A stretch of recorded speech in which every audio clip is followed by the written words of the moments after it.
بسم الله الرحمن الرحيم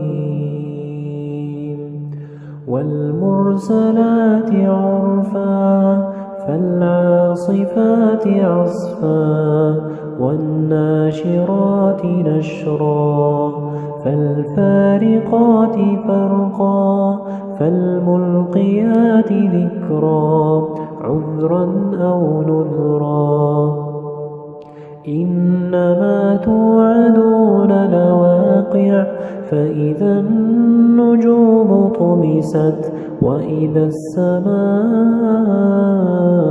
فرجت وإذا الجبال نسفت وإذا الرسل أقتت لأي يوم أجلت ليوم الفصل وما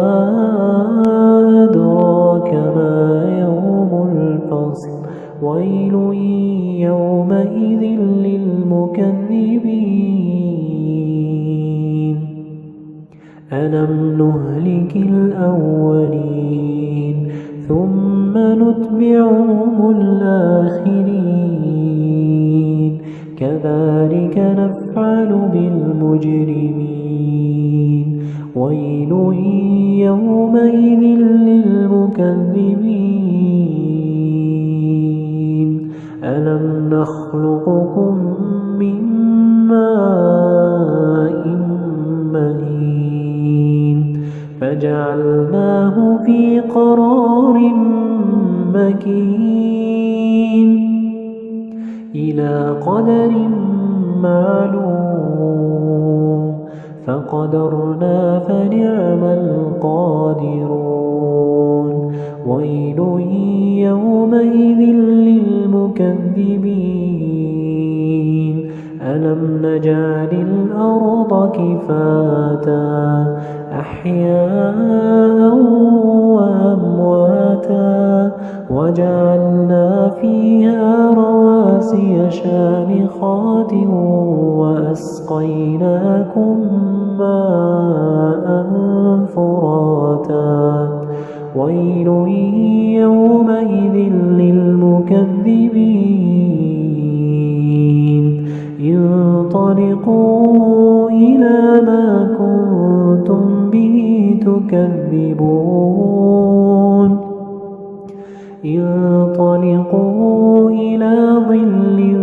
ذي ثلاث شعب لا ظليل ولا يغني من اللهب إنها ترمي بشرر كالقصر كأنه جمالة صفر ويل يومئذ للمكذبين هذا يوم لا ينطقون ولا يؤذن لهم فيعتذرون ويل يومئذ للمكذبين هذا يوم الفصل جمعناكم والأولين فإن كان لكم كيد فكيدون ويل يومئذ للمكذبين إن المتقين في ظلال وعيون وفواكه مما يشتهون كلوا واشربوا هنيئا بما كنتم تعملون إنا كذلك نجزي المحسنين ويل يومئذ للمكذبين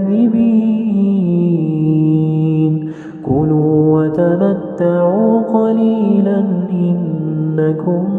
مجرمون ويل يومئذ للمكذبين